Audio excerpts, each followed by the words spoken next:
No, the reason why I said the second time is I was an owner operator before and I failed horribly because repairs are inevitable. It's going to happen. Your truck's going to break. Driving with John is coming through! This is my 3-month review of the second time of being an owner operator.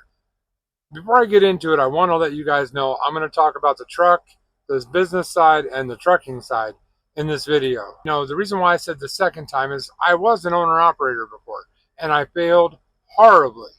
Now, some of that was under my control, some of it wasn't, but it all fell on my shoulders. I failed. It fell on me. Some of the decisions I made put me under. So my truck ended up sitting, and it actually is still sitting. At the end of this video, I'll link 2 videos. One will be the story of me bringing my Mack truck home after 2 years of being stranded. And the other one will be why I failed as an owner operator the first time. But let's talk about this time, the first 3 months. So the truck itself, it's a Mack Pinnacle 2020. As you can see in the background here, beautiful truck, runs great. I am getting phenomenal fuel economy, much better than I thought I would. I'm ranging, well, right now it's kind of dishonest if I showed you what I'm doing right now, but I will show you because I'll show it right up here. Now, that's not 100% accurate. I'm going to be 100% transparent with you guys. The higher number, that one was mostly very light load and deadhead. The lower number, now that one is the one I'm on right now. I currently have about 550 miles on that. Some of that was loaded and some of that was deadhead miles. So it's a little exaggerated. From what my estimations are, I'm running somewhere in the low 8s, 8.2, 8.3, somewhere in there as a pretty good average. When I started off, wasn't that high, probably because I was idling the truck because I didn't have any extra AC when the truck wasn't running and it was summertime, well, late summer, fall. So I had to run the air conditioner, otherwise sweat to death, and I don't like to sweat too much, you know what I mean? That's what's going on with the truck. It's been running great. Had a little bit of warranty work done to it, but other than that, everything's been great. Next, I want to talk about the trucking side of it. Now, the trucking side of it, I went from Reaper trailer when I was owner operator last time to a dry box and then back to a Reaper trailer. That's where I am now. I run Reaper. The transition from Reaper to dry box was easy. Honestly, that was an easy transition and didn't even really notice the difference.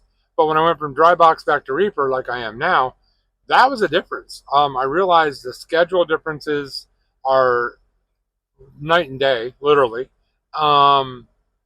Another big difference I've noticed is with the schedule, also the Reaper itself. I got so used to not having a Reaper, it took me a little while to get used to sleeping with a Reaper behind my head again. I don't know why. I don't have an issue with that normally, but it did for the first couple of weeks were a little rough for me. Also, I was very happy that the first 30 days or so, my wife went out with me and we brought our puppy. You probably saw us in a couple of videos. That was a great time. And she'll be coming out on the road with me quite frequently. So keep your eyes open for her. You'll never know. You might see her, you might not, but it'll be on this channel only. That's the trucking side. Really, the only adjustment was schedule and the Reaper itself. But it was a rough changeover for me.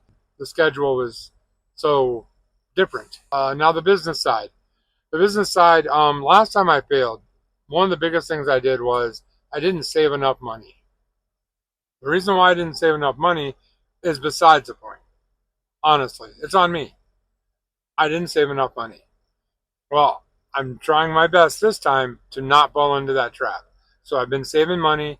I've been trying to make sure I set stuff aside for repairs. I'm setting myself up on a few fuel cards since fuel is my biggest expense.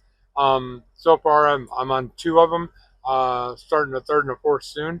So I'll let you guys know more about them in other videos, I'm sure. But that's where I am right now. For the business side, I'm working on saving money. I'm working on lowering my expenses. I've already cut my expenses on my personal side drastically because when I failed last time, I had to cut way back.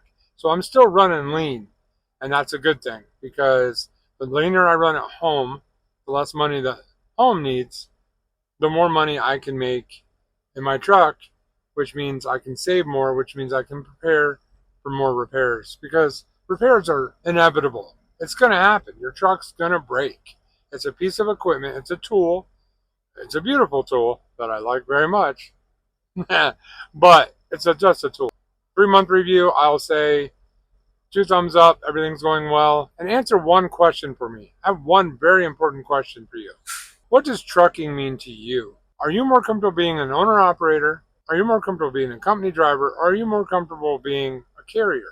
Maybe you're not in the trucking industry. And if you're not, then answer the question, if you were going to be a truck driver, what part of the industry would you be in? If you have any questions, or if I didn't cover something in this video, feel free to put it down in the comment section. Always remember, truckers are people too, and we'll see you on the next video.